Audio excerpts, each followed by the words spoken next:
que poner para último día porque es una combinación de casi todo lo que hemos revisado en trauma y las cosas que normalmente se hacen en la calle, ¿verdad? Bueno, no olviden que prehospitalario significa manejo del evento o de la lesión, del accidente, de la enfermedad, etcétera, en donde se encuentren. Entonces, sí es importante tener algunas ideas generales de primeros auxilios. Sé que muchos de ustedes, algunos están en el SAR Bolivia o en alguna institución de rescate que están bastante, muy bien preparados en este aspecto. Entonces, pero en general es un recordatorio. Es muy difícil que en una clase podamos poder tomar todos los tópicos que corresponden a a primeros auxilios. Vamos a tratar de tomar lo más que se pueda, ¿ya? Bueno, ¿está bien la pantalla? Por favor, cuando esté completo la pantalla me dice si está bien, por favor.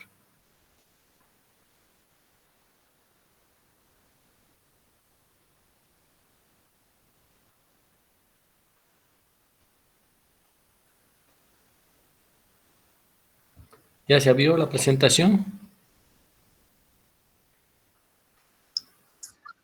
Perfecto. Bueno, primeros auxilios, fíjense. Eh, Tal vez son las cosas que deberíamos saber como básico. Ni siquiera los médicos son los que deberían saber esto, sino cualquier persona normal. En otros países los primeros auxilios son entidades que se manejan en primaria, secundaria. Entonces, una RCP es bien practicada en estos niveles, porque así cuando ocurren estos eventos, normalmente los pueden manejar adecuadamente. Fíjense, normalmente cuando ocurre una lesión, accidente o etcétera, siempre hay que ver que hay un círculo de elementos que se tienen que tomar en cuenta. Por ejemplo, si hay un accidente, tiene que haber un testigo, y el testigo le tendrás que decir qué cosas ha pasado, cómo, es decir, sacarle la mayor parte de información. ¿Se acuerdan que hablamos de amplia? Sí, esos son elementos que se deberían recoger lo más posible, o sea, a una forma abreviada. ¿Sí? Después, llamar generalmente es importante pedir ayuda. Las llamadas pueden ser a ambulancias, pueden ser a otras personas, etcétera, que te permiten atender de mejor manera al lesionado. Y no se olviden, si el que llamas tiene mejor preparación, siempre darle paso, ¿verdad? Si viene tú eres un transeúnte y te dice, el doctorcito que nos sale, empiezas, pero si ha llegado la ambulancia con un paramédico, por supuesto que él tiene todos los elementos, no necesariamente sabe más que tú, pero sabe lo que tiene en la ambulancia, ¿no? Entonces, es importante el llamar para que colaboren en el proceso. Las ambulancias, por supuesto, hacer la atención en el sitio, el traslado, siempre ya hemos hablado del traslado que es recontra importante en todo paciente y atención en la hospitalización. Luego la hospitalización como tal, la recuperación de los materiales, especialmente, no olviden que en las lesiones, por ejemplo, en lesiones con tránsito, accidentes, etcétera, pueden haber pérdidas de ciertos materiales y tejidos que pueden ser rescatados y restituidos. Y regreso y disponibilidad, ¿qué significa? Hay que ver cómo puede esto ser replicable, ¿ya? Bueno, aquí un videito. Mi característica siempre es poner videos que escojo lo mejor posible, puede ser internet o revistas, pero casi nunca le cambio el formato porque no es bueno reconocer el trabajo de otras personas, ¿no? Esto, para ver, es un En la sistema evaluación del privado. paciente, primero vamos a identificar el estado de conciencia, preguntar si el paciente se encuentra bien. Si no obtenemos respuesta, vamos a determinar que el paciente se encuentra inconsciente. Por lo tanto, primero vamos a identificar el pulso del paciente. Vamos a buscar el pulso carótido y lo vamos a revisar por 10 segundos. Una vez concluida la revisión, vamos a abrir la vía aérea Esto para permitir que la vía aérea esté permeable y permita el paso del aire hacia los pulmones, ya que recordemos que la lengua obstruye la vía aérea. Después vamos a revisar la respiración con la técnica de ver, oír y sentir durante 5 segundos. Una vez concluido, podemos activar el servicio médico de urgencia. Como han visto, este es un video que lo hacen los paramédicos.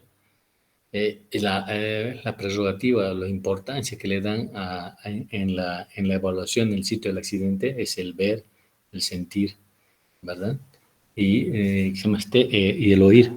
¿Por qué razón? Porque en ese momento tú no vas a tener elementos de asistencia técnica, ¿no? Se ocurrió en el accidente en la calle, no vas a decir, tráigame un estetoscopio, no, dame tensiómetro, no, no hay. Entonces, para ello es muy importante esos elementos que tú lo puedes tener cualquier rato porque dependen de ti. Los primeros auxilios son todas aquellas medidas o actuaciones o atenciones que realizan el auxiliador en el mismo lugar donde ha ocurrido el evento y como material prácticamente improvisado hasta la llegada del personal especializado. Eso ocurre cuando tú no eres médico o cuando tú no lo eres médico, etcétera. Va a ocurrir eso. Por ejemplo, si hay un paciente electrocutado, ¿qué deberías hacer? Deberías apagar primero la fuente de energía para que tú más no te mueras, ¿verdad? ¿Sí? Y luego iniciar todos los elementos que han visto. Ver si el paciente responde, sentir, si respira, ¿sí? Todas estas cuestiones son inmediatamente evaluables. Y por supuesto, lo que habíamos hablado en las anteriores clases, el ABC. Aérea, control de columna cervical, siempre es importante si son accidentes, no se olviden, traten, si no hay elementos de sujeción como un Minerva, pero traten de que esa cervical se mueva lo menos posible. Para ello puedes usar almohadas, ropas, diferentes elementos que puedes inmovilizar. Luego escuchar el pulmón si ventila. Luego si ventila, si hay una circulación adecuada, los pulsos, todos esos elementos que son importantes en primeros auxilios. ¿Qué es una urgencia? Se define a la urgencia como cualquier situación que en opinión del enfermo, los pacientes u otra persona que asuma la responsabilidad de llevarlo al hospital requiere intervención médica inmediata. Esa es una urgencia. En cambio, una emergencia es la situación de muerte potencial para el individuo si no se actúa en forma inmediata o adecuada. Entonces, siempre hay que entender que la emergencia es como el código rojo y la urgencia es como el código amarillo, ¿sí? O sea, ¿cuál va primero? Siempre sigue siendo la emergencia, ¿ya? Los primeros auxilios son emergentes y los primeros auxilios no emergentes. Esto se refiere igualmente a los criterios de triaje como tal, que ya hemos hablado, que básicamente es una valoración individual de todos los elementos que están ocurriendo en el paciente, ¿sí? Los principios básicos de los primeros auxilios siguen siendo estos, que son proteger, en primer lugar, en el mismo y después a la víctima. ¿Por qué proteger? Porque, digamos, si hay un accidente y tú estás tratando de rescatar al paciente, por ejemplo, en La Blanca o Aliendo se hizo atropellar, tú vas y tratas de ayudar en el sitio del accidente, porque la idea es no mover, ¿verdad? Pero antes de eso deberías parar la circulación, evitar que otros autos te choquen, te atropellen a ti también. Entonces, y por supuesto también proteger a la misma víctima. Eso es la idea de proteger. Podemos evitar nuevos accidentes si señalamos el lugar del accidente. Solo si hay un peligro para el accidentado se le desplazará mediante, lo que habíamos dicho, en forma única, ¿verdad? En un solo bloque. Esto es importante entender cuando se habla de transporte. Eso espero que se les haya quedado, que el transporte siempre se hace en bloque, no se hace jalando como en las películas, ¿no? Les agarran de los brazos y los están jaloneando. Eso puede producir mayor incidencia de lesiones en los pacientes accidentados o en el paciente que se ha lesionado. Avisar, es decir, dar el SOS, o sea, llamar a todo lo que puedas, ya sea números telefónicos, ambulancias, PTJ, todas esas cosas. sí es importante porque en el tiempo que tú vas a estar tratando de rescatar, recién van a llegar, no llegan de inmediato, ¿verdad? O sea, si tú piensas que por ejemplo, al frente del seto se produjo un accidente, inicias reanimación, todas esas cosas, hasta que la ambulancia del CETUN dé la vuelta, ocurre minutos muy importantes que pueden ser aprovechados por ti. Pero sí es importante el avisar. Y el socorrer es la finalidad principal de los primeros auxilios. O sea, que tratar de ayudar al lesionado, ya sea accidentado, con un evento adicional funcional, alguna enfermedad, etcétera, ¿sí?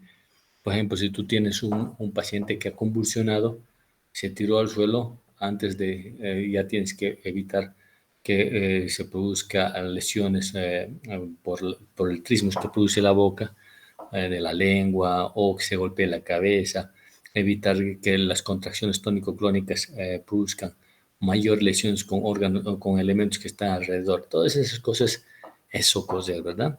Y generalmente es tal vez lo más importante cuando hablamos de primeros auxilios. Bueno, la valoración del estado del accidentado. Hay una la valoración primaria, ya habíamos hablado, el ABC, eso tal vez es lo más importante, ver la vía aérea. Si, por ejemplo, tú encontraste en un restaurante, axiológicos, ambiente, restaurante, y está tirado en la calle, sin poder respirar, queriendo convulsionar, cianótico, ¿tú qué puedes pensar? En general puede ser una obstrucción de vía aérea, entonces a ese paciente le tendrás que revisar primero la vía aérea. Ya iremos viendo punto por punto para ver qué se puede hacer desde el punto de vista sin tener nada a mano cuando se trata de unos primeros auxilios. Y la valoración secundaria son, después de haber completado todo el ABC, ver qué más se puede hacer para lograr una asistencia adecuada al paciente, significa ayudar al traslado, ayudar a la inmovilización, etcétera, ¿sí? Bueno, estos son la evaluación primera Airway, que hoy en día en ATLS le ponen control de columna cervical, Breathing, circulación, control de hemorragias. Siempre no olviden, siempre tienen ¿qué se llama sus apellidos cada uno de los elementos, ¿no? Solamente respiración no tiene un elemento tan importante como eso. Y la valoración secundaria está consciente en la valoración del estado del accidentado, siempre importante.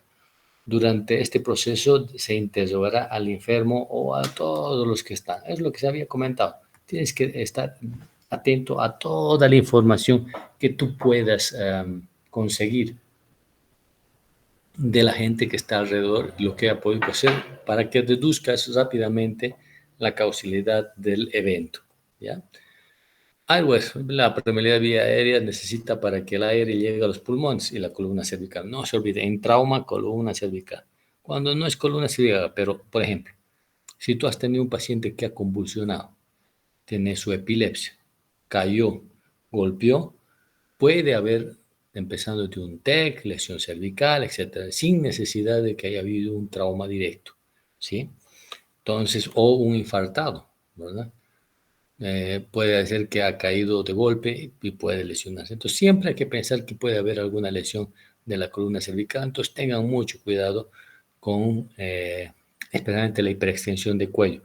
Solamente cuando tú tengas idea de que no hay una posibilidad de que haya lesión de columna cervical, puedes hacer hiperextensión de cuello en el lugar, ¿sí? La vía respiratoria, especialmente ahogados.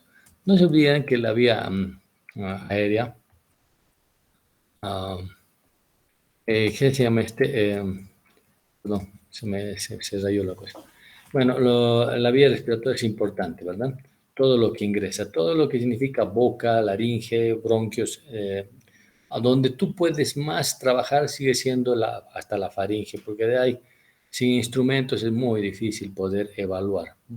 Boca y faringe tal vez ya es más complejo, pero boca sí lo puedes hacer, revisar si no hay cuerpos extraños, etcétera, a este nivel, ¿sí? En ahogados, no olviden, hay ahogados secos y ahogados húmedos. ¿A qué se refiere esto? Los ahogados secos se producen por espasmo de la glotis, por laringoespasmo, por lo que el agua no llega al interior del labio bronquial, ¿sí? Eso significa, llega el agua, estimula la parte de la glotis, se cierra el laringoespasmo, no entra ni sale aire. Entonces, estos pacientes son pálidos porque no están ventilando nada, ¿verdad? En cambio, el agua húmedo se broncoaspiran técnicamente agua, ¿sí? Tras la fase inicial del laringoespasmo, por estímulo de la hipoxia y la hipercapnia en el centro respiratorio de la inspiración, se denomina ahogamiento azul. ¿Por qué? Porque como sigues ventilando, pero esa ventilación no es adecuada, te pones cianótico. Entonces, tal vez es la diferencia entre un húmedo en el cual has introducido agua al pulmón y el otro que ha hecho un espasmo directo. ¿Qué hacer con estos pacientes?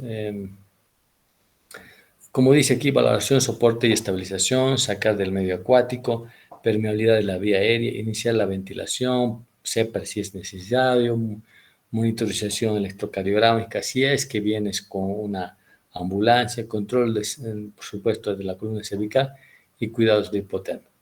Bueno, en el sitio del accidente, cuando tú estás en una piscina, no tienes lastimosamente electrocardiograma ni nada para poder controlar la columna cervical. Pero puedes estabilizar, ¿verdad? Puedes sacarlo del medio acuático, tratar de vaciar el agua que está en los pulmones, y eso significa ponerlo desde cúbito, que a veces no es tan ideal, de lateral, pero la idea es tratar de vaciar el contenido líquido de los pulmones e iniciar las maniobras de oxigenación, significa una RCP, ¿verdad? Entonces significa que vas a empezar primero una ventilación forzosa, fuerte, insuflación, puede ser 2 métodos, ¿verdad? De ventilación boca-nariz o boca-boca. Siempre hay que tener mucho cuidado con estos métodos porque hoy en día, como habíamos dicho, había un término que dice protección, ¿verdad? Tienes que aprender a proteger al paciente y también a ti. Sí, puedes contaminarte cosas por hacer este tipo de procedimientos. Ya vamos a ir conversando respecto a esto. La obstrucción de la vía aérea es primero verificar la vía aérea. Esto que está haciendo apertura de la cavidad oral y es importante pero no olviden que no es tan fácil en un paciente que está haciendo hipoxia y no puede respirar. Muy raras veces te va a colaborar con este señorcito. Casi sí tratan de cerrar o hacen trismos, entonces es bastante difícil. Esto que estamos viendo es el retiro de cuerpos extraños. Bueno, personalmente ayuda mucho, especialmente en niños, el retiro de cuerpos extraños de la faringe. Y normalmente se puede hacer, pero no olviden que en mayores puede haber donde el macetero te puede producir un trismus importante y los dedos que están metidos ahí pueden ser lesionados. Eso es parte de protección. Entonces, normalmente lo que se hace es colocar en la arcada dentaria un elemento que te pueda ayudar a que no te muerdan los dedos. Entonces, a veces interponen pañuelitos, maderitas, no mucho, porque si hacen trismos, fracturas la mandíbula más del paciente. Entonces, pañuelos, etcétera, que cuando haya el reflejo de trismus por la hipoxia, generalmente no te troce los dedos. Pero es un método que en el lugar del acceso, como no hay cuerpos extraños metidos, sí se debe realizar, pero con mucho, mucho cuidado para no lesionarse, ¿sí? La maniobra de Heimlich es un elemento que sigue siendo todavía una buena forma de manejo dentro de lo que significa desobstrucción de la vía aérea, ¿sí? Se puede hacer en niños, fíjense que hay en menores, en muchachos de más de 10 años se puede hacer una Heimlich normal, ¿sí? Pero en niños, en bebés, son estas dos formas. Generalmente se comprime de atrás hacia adelante con la palma de la mano en los bebés o se hace como esto igualmente como si fuera un Heimlich, pero apretando la zona epigástrica, ¿sí? Bueno, la maniobra de Heimlich puede hacerse de pie porque a veces estos pacientes se desmayan y están echados, ¿verdad? Entonces, sí se puede hacer cuando están en decúbito, es la misma maniobra. En realidad, ¿cuál es la funcionalidad de la maniobra de Heimlich? Es aumentar la presión intragástrica para que, como un tapón, una botella, sea expulsado el cuerpo extraño que oblitera la vía aérea, ¿sí? Esta forma de la manito que ustedes ven, esa es la mejor forma para realizar una maniobra de Hench. Siempre una mano sobre la otra, ¿sí? Este es un video de la maniobra de Hench. Quiero que la vean un poco. A veces uno en teoría puede decir, Hench, aprieta en el epigastrio, en la zona epigástrica, pero es mejor verla, ¿no? Ante un atragantamiento, lo primero que debemos hacer es animar a toser a la víctima. El signo internacional de atragantamiento, no olvides, es llevarse la mano al cuello. Todo paciente que está atragantado hace eso como esta niña. De abajo hacia arriba. En caso de obstrucción total, cuando la persona no emite ningún sonido pero sigue consciente, procederemos entonces a la maniobra de Heimlich. Esos golpecitos en la espalda es más útil en niños que en mayores. Es muy difícil que funcionen en mayores. Y esa es la maniobra de Heimlich. Fíjense cómo pone la mano, es importante. ¿Sí? En la zona epigástrica. Y ahí, no se olviden, tiene máximo dos compresiones para poder desobstruir. Lo tienen que hacer de manera vigorosa, o sea, fuerte, porque eso puede provocar recién la desobstrucción. Pero si lo hacen con calmita, no es muy útil que les diga, ¿no? Ahora, en caso de estar solos, esto, ¿no? En el caso de encontrarnos solos y sufrir un ahogamiento por objetos que nos obstruyan la vía respiratoria, se puede utilizar la maniobra de Heimlich en uno mismo, clavando el peso del cuerpo en el respaldo de una silla u otro objeto a la altura de la base del tórax. De esta forma, la presión dentro del pecho es incrementada rápidamente, forzando al objeto a salir fuera de la tráquea. Ese es un método que es de automanejo que ayuda bastante, ¿sí? Ayuda bastante. Bueno, en niños, no se olviden esta imagen que quería mostrarles de niños. Es la mejor forma de hacerlo, generalmente en un cúbito, igual se comprime la zona epigástrica, igual de manera bastante fuerte. Hay que tener mucho cuidado en niños para no producir lesiones óseas ni lesiones intra o de órganos internos. No olviden que es una compresión brusca y de esa manera puede haber, incluso si el paciente tiene un estómago lleno, puede producir lesiones de estallido de estómago especialmente, ¿no? Pero ante la obstrucción y la muerte previa es mejor realizarle la Heimlich antes de no realizarla, ¿listo? Luego viene breathing, que es la respiración. La resistencia a la respiración espontánea es lo que tienes que ver. ¿Cómo determinas eso? Empezando por la vía aérea, ¿verdad? Hay muchas formas de poder ver si está ventilando. Una es sentir cómo sientes con el dorso de la mano o con la mejilla, que son los lugares más sensibles. Alguna gente dice con espejitos, pero ya en ese momento, ¿de dónde consigues un espejito? Por la vaporización se puede humidificar, pero en general lo que tú tienes a mano son tu dorso de mano y tu cara, que te puede permitir adecuadamente que puedas hacer esto, ¿verdad? Entonces, normalmente breathing es eso, tratar de que mejore la ventilación, ¿ya? Y sentir, por supuesto, si hay amplexación basal, si ustedes como médicos ya saben que tienen que sentir lo que significa la expansión pulmonar, la amplexación basal, que es fácil poderlo ubicar, pero también no olviden que tienen que ver lo que significa al sentir realmente los ruidos respiratorios que se producen, ¿ya? Bueno, esto es importante, hablar al paciente. Si el paciente habla, te responde, generalmente eso significa que ese aire está permeable y la ventilación está bien. Pero si no, empezar a iniciar la ventilación. No olviden, el inicio de una ventilación, de una RCP por ventilación, siempre hagan una ventilación muy fuerte al principio. De esa manera, al introducir el coso y la compresión pulmonar, lo que va a pasar es que puede desobstruirse lo obstruido si tuviera alguna obstrucción, especialmente en faringe, ¿ya? Permeabilidad de vía, hiperextensión del cuello. Si tú no tienes datos, siempre hay que recomendar. Está proscrito en trauma hacer esto. No se puede hacer.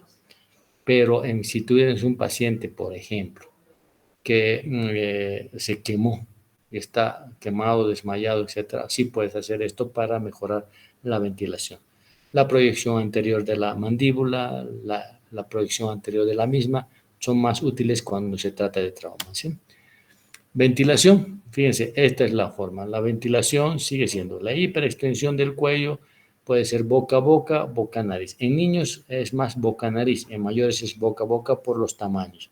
No se olviden que cuando empiezan a ventilar boca a boca, tienen que tapar la nariz porque si no entra por la boca, sale por la nariz, entonces la ventilación no es funcional. ¿Sí? A esto de la ventilación, ya les había comentado respecto a los cuidados que tienen que tener cuando ustedes estén haciendo estas animaciones y ventilaciones. Cuídense, ¿verdad? Porque puedes tener heridas en la boca, el paciente puede ser algo raro, entonces, además, nuestro mismo pudor, ¿verdad? Si tienes un accidentado borrachito y tú le estás queriendo salvar vida porque tú tienes el principio de tratar al paciente como médico, entonces no da tantas ganas de darle el beso al paciente, ¿verdad? Entonces, en general, la interposición de materiales como ser pañuelos o gasas, etcétera, entre el paciente y tú, ayuden algo las contaminaciones que podrían ocurrir. Sí es importante tener esta premisa siempre. Y como les había comentado, la primera ventilación es la más importante. Tienes una ventilación fuerte. Es como cuando empiezas el masaje cardíaco. El primer masaje es un golpe precordial, que con eso ya puedes iniciar la actividad cardíaca. Se dice que mejora mucho, ¿ya? Y en circulación, por supuesto, esto tal vez sea lo más importante. Saber pues dónde buscar los pulsos, ¿no? ¿Por qué razón? A veces tú dices, búscale el pulso pedio, ¿no? ¿Dónde será el pulso pedio, verdad? ¿O dónde será el popliteo? Mi recomendación, por ejemplo, cuando ustedes vean pacientes, traten de buscar estos pulsos, porque a veces en un paciente que está choqueado, hipotenso, o desmayado, tú no le vas a ubicar fácilmente. Entonces, en ese momento, vas a decir, no, este es en paro y le inicias sin necesidad maniobras de reanimación cardíaca. ¿Sí? En, en, no sé, en la corredera bicipital, ¿sí? El vital es muy difícil usarlo, porque normalmente son muy difíciles en pacientes con shock, pero se encuentra en el tibial posterior y se encuentra por detrás del malleolo interno, ¿sí? Entonces el pedio también hay que buscar, que está en el dorso del pie, el popliteo, casi siempre está por el canal de Hunter, se llama, que está a nivel del hueco popliteo. El femoral, siempre, no se olviden, hay un paquete vasculonervioso que de afuera hacia adentro va del nervio, la arteria y la vena. Entonces, siempre van a encontrar la arteria a ese nivel, ¿sí? Por debajo del ligamento inguinal, o sea, de la ingle. Siempre va a encontrar eso, el femoral. La axilar, tal vez más compleja, en el hueco axilar, el carotidio, a nivel de los esternocleidomastoideos, en las bifurcaciones, ahí se pueden encontrar. Sí deberían saberlo bastante bien. En realidad, si ustedes quieren saber cuánto de presión podrían tener de acuerdo a los pulsos que tú encuentres, por ejemplo, si tú tienes un pulso radial, significa que tu presión está arriba de 90, tu sistólica, o sea, para tener una idea general, ¿sí? Pero si no tienes una radial, pero encuentres la femoral, supuestamente tu presión sistólica está en 70. Pero si no encuentras la femoral, pero encuentras la carotidia, eso significa que tu presión está por debajo de 70.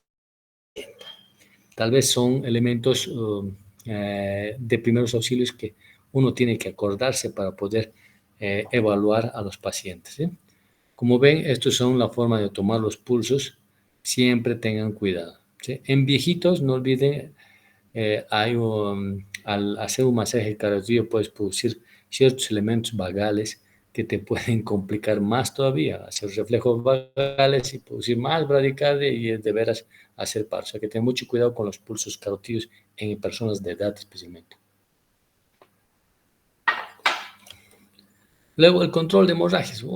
Ya les había dicho, todo sangrado, mi profesor decía, todo sangrado para tarde o temprano, ¿sí? La mejor forma de parar es por compresión directa. Como médicos saben por dónde van las venas y las arterias. Entonces, tú tienes que comprimir mejor si es en forma directa a la vena o la arteria que está comprometida.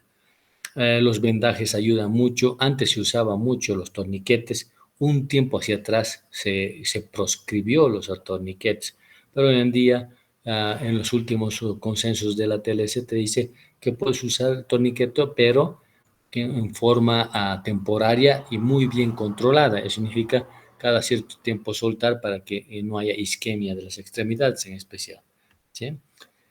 Elevar las extremidades es el principio más importante de la hipotensión. Si tienes un paciente choqueado, desmayado, lo primero que tienes que es levantar las extremidades. ¿Por qué?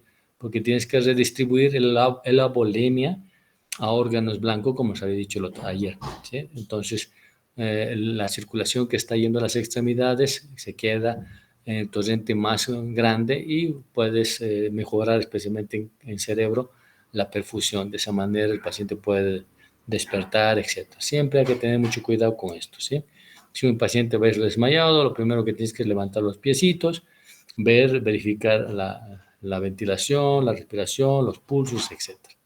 Esta es la zona cardíaca. Es importante entender que el área preesternal en su tercio inferior es la zona de compresión, ¿sí? Cuando hablamos de masaje cardíaco es la zona de compresión. Fíjense, el masaje cardíaco se debe de realizar de esta manera.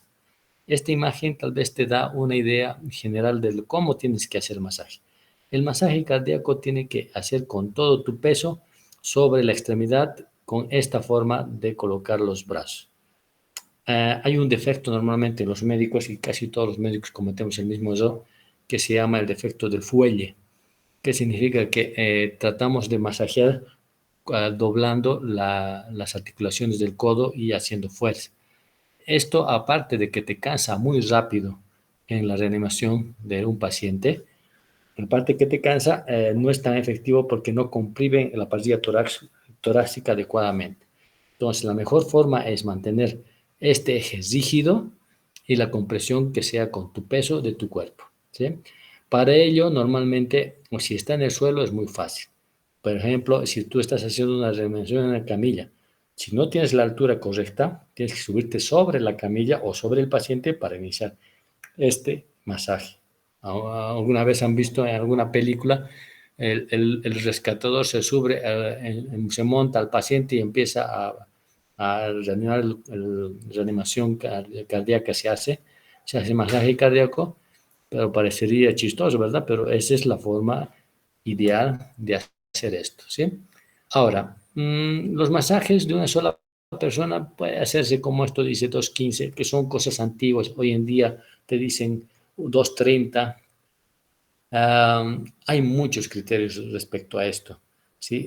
Los últimos criterios en ATLS te puede manejar 1.30, porque en realidad, y el masaje cardíaco, antes lo hacías, por ejemplo, si yo estaba haciendo el masaje cardíaco, decía 1001, 1002, 1003, con esa frecuencia. Pero hoy en día se ha visto que el masaje cardíaco puede ser lo más rápido posible, lo que aguante el rescatista.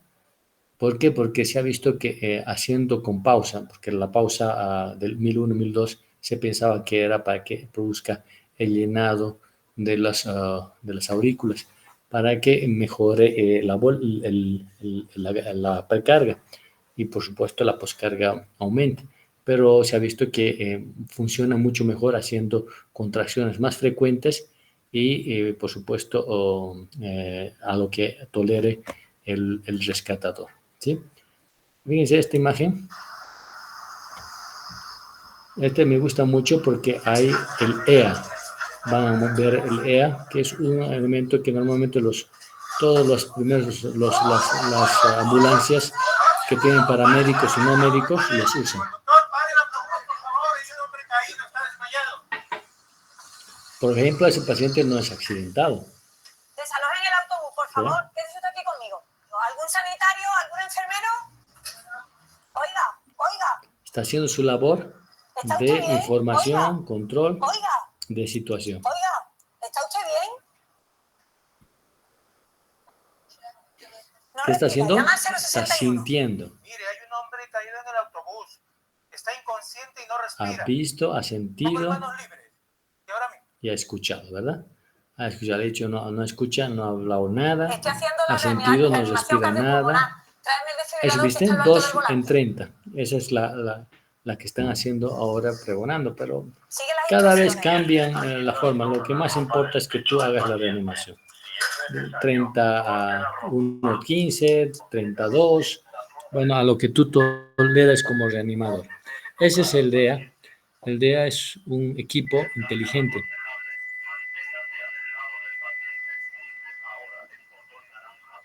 Pulsa el botón.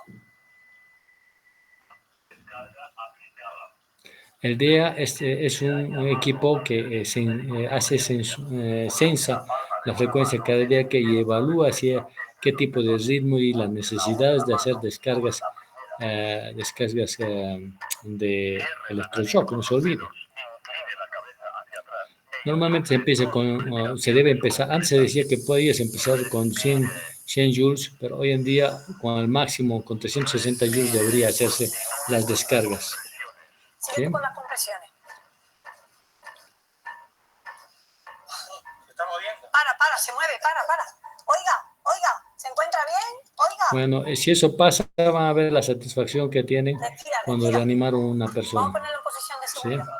Ahora, ¿qué está haciendo? La posición de seguridad significa para que no se bronco aspire hasta llegada de los equipos de paramédicos que ya saben el manejo de ABC y el manejo de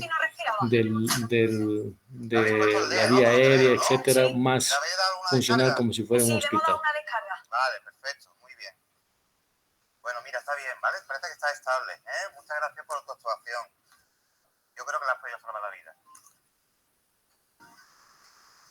Y como ven, lo están llevando igual. Los transportes siguen siendo en bloque. No olviden, ese es el único criterio que uno tiene que ver. Bueno, estos son los equipos de primeros auxilios que normalmente lo tienen las ambulancias. Supuestamente, casi todos los autos de transporte público deberían tener estos equipos cuando están viajando, etc. Pero raras veces lo tiene, ¿verdad?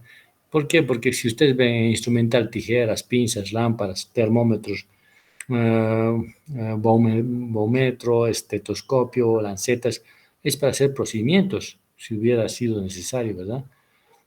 Sobres de suero de la vida, detroxión, sueros como tal, ¿sí? Algodones, gasas, ¿verdad? Todo lo que podrías tú usar en un accidentado en el momento, sin necesidad de que haya una ambulancia equipada que te pueda auxiliar. Las inmovilizaciones, otro elemento que son importantes, no olviden, el transporte es importante, pero antes del transporte, la inmovilización. Bueno, cuando hablamos de primeros auxilios, no olviden que hacen con lo que tú puedas tener. Pueden ser pedazos de madera, telas, pedazos de gasa, etcétera. Lo que tengas a mano te va a servir. Personalmente, y les voy a dar un consejo, hay los cartones, ¿verdad? Incluso en la provincia, los cartones lo que hacen, digamos, tengo una fractura de antebrazo y tengo que inmovilizar las dos articulaciones que se encuentran en ambos extremos de la fractura. Si es en antebrazo, la muñeca y el codo deberías inmovilizar. Entonces, puedes usar cartón porque es un elemento duro y puedes usar vendas de gasa, puedes usar toallas, etcétera. La idea es fijar, ¿ya? Pero un método bastante bueno cuando hablamos de cartón es humedecerlo.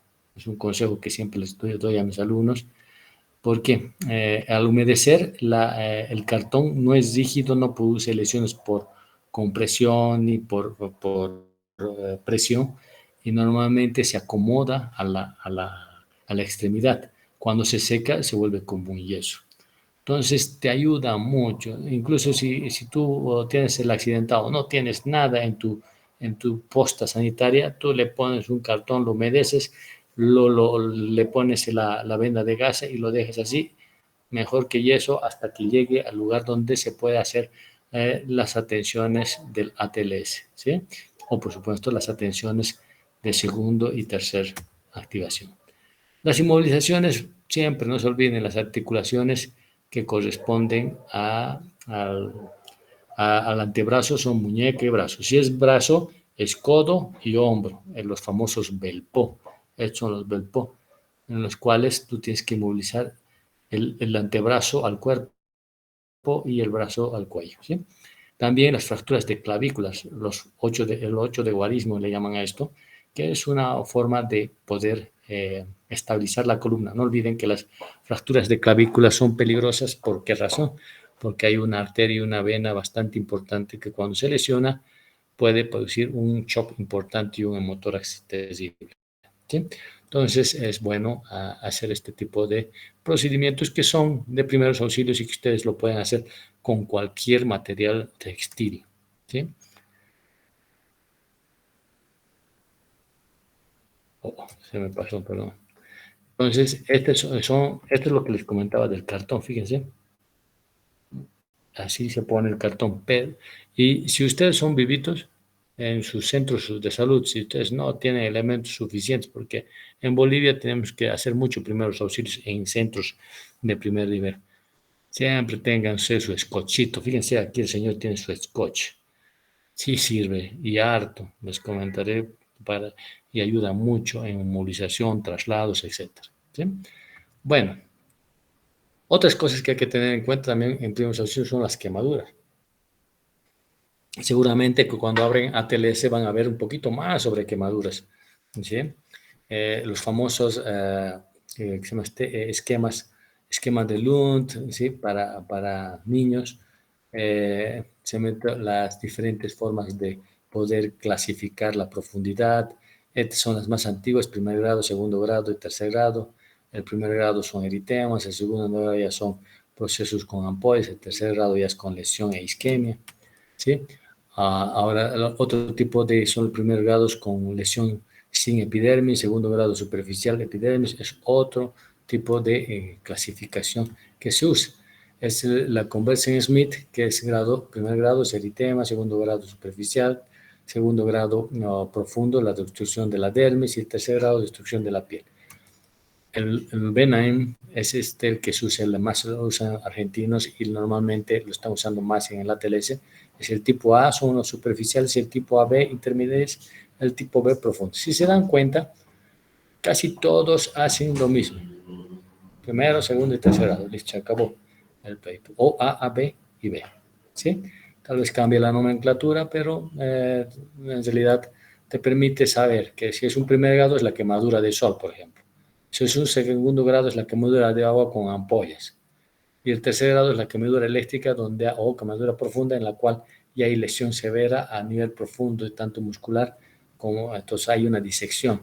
El tercer grado, la B, son aquellas lesiones en las cuales ya puede haber síndromes compartimentales porque los espacios se contraen. Significa no hay donde se expandan las arterias y los edemas y se comprimen y pueden producir importantes isquemias. Las quemaduras por inhalación, no olviden que esta quemadura es de remisión directa para poder internar, ¿sí?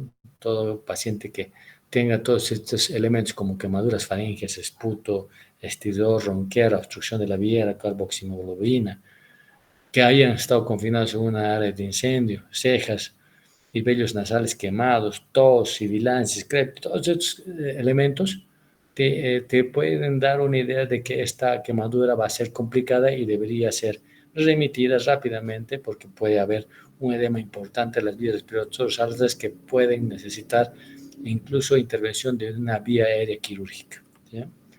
Las quemaduras con químicos, esto es bien frecuente, por ejemplo, con los álcalis, con las famosas cal sodadas, los ácidos, ¿sí? El mismo hipoclorito de sodio. Siempre se lava 20 a 30 minutos con agua. ¿Sí? Las quemaduras de ojos también requieren una irrigación con agua, no con solución fisiológica, por si acaso. Hay que tener mucho cuidado en este aspecto. Ahora, fíjense, cuando son ácidos líquidos se debería lavar o álcalis líquidos, pero cuando son ácidos y álcalis en polvo, lo primero es tratar de limpiar, ¿sí? Porque ¿qué pasa cuando tú le echas el agua? Hay una reacción química y produce más lesión por calor que se produce por las reacciones químicas que se han realizado. Las eléctricas son quemaduras muy, muy graves, las eléctricas. Son pacientes que también requieren remisión rápida para su internación. Puede producir rabdomiolisis, insuficiencia renal, porque la rabdomiolisis libera un montón de radicales libres y mioglobina que va y obstruye a la unidad básica del riñón, ya hacen lo que se llama las necrosis tubulares agudas y obliteran la función renal. Entonces, es importante tener en cuenta que es una quemadura de muy alto riesgo. El monitoreo es importante porque hacen arritmias, realmente extracístoles ventriculares. Entonces, la diuresis también hay que tener cuidado justamente porque produce insuficiencia renal y el tratamiento de arritmias generalmente con uso de, en ocasiones se puede usar lidocaínas, ¿verdad? Para mejorar este efecto. Sí, se puede hacer todos esos elementos, pero ya van a ver cuando hablen en ATLS sí se puede usar estas situaciones. Pero tú en el campo, en el lugar del accidente, lo que primero tienes que cuidarte de las lesiones eléctricas es quitar la fuente de lesión. Significa, si se está electrocutando, apaga, busca el interruptor para apagar electricidad o con mucho calma tratar de separar con un elemento aislante del paciente del objeto que está provocando la quemadura. Sí hay que tener mucho cuidado porque tú puedes más caer en eso. Hay pacientes no olviden que hay las quemaduras que son más mortales son las de alta tensión. Eh, Especialmente ocurre en estos señores que hacen, que se llama albañiles, que hacen con estas sus reglas que son de metal, ¿verdad? A veces están a 5 metros, 3 metros de la fuente de alta tensión, pero no olviden que tiene un electroimán. Entonces, lo que no es por tontos que se electrocutan estos señores, sino que la corriente atrae al hierro y los electrocuta de esa manera. Entonces, hay que tener mucho cuidado. Esos pacientes casi siempre con quemadura de alta tensión no sobreviven porque son quemaduras severas, con caídas, etcétera, ¿sí? Pero siempre hay que intentar hacer algo. Las quemaduras por frío. Bueno, felizmente nosotros no tenemos hielo, pero en La Paz, por ejemplo, a veces se meten al agua fría, etcétera. Tal vez la más frecuente es la lesión sin congelación, el famoso sabañón permio, que no es más que la piel de gallina que decimos, pero medio isquémico, morado. Eso mejora mucho con la reposición del calor básico, o sea, agua tibia, etcétera, ¿sí?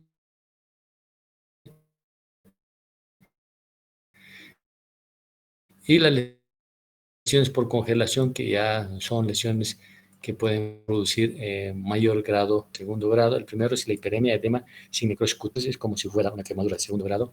El tercer grado hay necrosis cutánea en el espesor completo, generalmente con hemorragia y formación de vesículas. Y el cuarto grado ya hay necrosis cutánea con espesor completo, cubriendo muslo, hueso y con gangrena. Generalmente los cuartos y los terceros tienen alta tendencia a las amputaciones porque casi siempre son extremidades, ¿sí? La administración de líquidos, hay muchas formas de administrar líquidos, ¿verdad? Las que más te manejan son estas fórmulas, la que te pregona generalmente es la Parkland en el ATLS, ¿no? Que es una buena forma. Los pediatras usan mucho la fórmula de Brook y la F de Moore, que también lo usan los pediatras, pero son todas estas fórmulas que puedes tú usar. Pero siempre digo, es mejor aprender una sola fórmula y con esa batirte. Sigue siendo la Parkland una de las que más se está usando y la Brook modificada, ¿sí? Bueno, el árbol de decisiones, ¿qué hacer? Es un mnemotécnico en general de todo lo que significa lo que hemos hablado. ¿Está?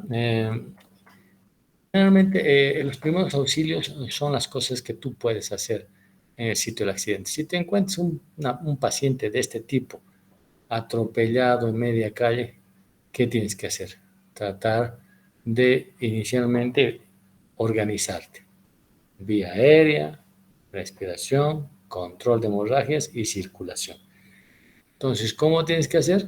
En primeros auxilios, básicamente llegas hasta lo que significa reanimación, la ERCP, que te permite por lo menos darle tiempo al paciente a que cuando llegue la ambulancia, esperando que sea una ambulancia tipo 3, sea fácil poderla trasladar y reanimar. Entonces, son cosas que uno que tiene que tener mucho cuidado, o cuando tienes este tipo de lesiones con fractura de base del cráneo. Esta es la característica ojos de mapache, por si acaso. Fíjense, le han puesto sonda nasogástrica, que está contraindicado, no se olviden. El signo de Battle, la otorraquia y la rinorraquia son elementos que deberías tener mucho, mucho cuidado, porque a veces perforas y en vez de estar canalizando hacia faringe, estás canalizando al cerebro y produces más lesiones. Estas lesiones, algo que tienen que saber es que todo objeto penetrante no debe ser movilizado hasta llegar al sitio de atención o avanzada de trauma, ¿sí? Si tienes un puñal en el pecho, no lo retires. Si tienes un puñal en la cabeza, no lo retires. Déjalo ahí, porque por ahí está cohibiendo el material, está cohibiendo el sitio del sangrado. Más bien lo que haces es fijar ese material, punzocortante o bala, etcétera, lo que tengas, hasta llegar al sitio del traslado. Entonces, traten de no retirar nunca estas cosas. Bueno, chicos, esto es primeros auxilios. En ocasiones hay elementos que hay que tomar en cuenta dentro de lo que significa primeros auxilios. Por ejemplo, no mucha gente se da cuenta, mis alumnos siempre les explico, por ejemplo, las picaduras de araña, picaduras de alacranes. Uno no les toma mucho en cuenta las picaduras de serpiente. Sí hay que tener una idea de lo que tienes que hacer en el momento. No olviden que la mayoría de los venenos son que se esté lábiles al frío. No todos, pero la mayoría, ¿sí? Entonces, disminuir la temperatura, producir un espasmo de la circulación en el lugar, ayuda mucho a disminuir los elementos que afecten el veneno de esos animalitos, ¿verdad? Y además, no olviden, hay que tener mucho cuidado con las anafilaxis en los pacientes. Bueno, muchachos, eso es primeros auxilios, lo más resumido posible que he podido hacer. Espero que sea un conocimiento un poquito muy rápido y burdo. Voy a tratar de que en el Classroom les suba los libros de primeros auxilios y también el libro del BCLS, que son libros que te ayudan mucho más a entender. Pero no olviden que el BCLS es más dirigido a la atención prehospitalaria, pero en pacientes con ambulancia, o sea, en atención de ambulancia. Entonces, casi es muy, muy, muy parecido a lo que van a hablar en ATLS. ¿Listo? Bueno, ¿alguna pregunta, por favor?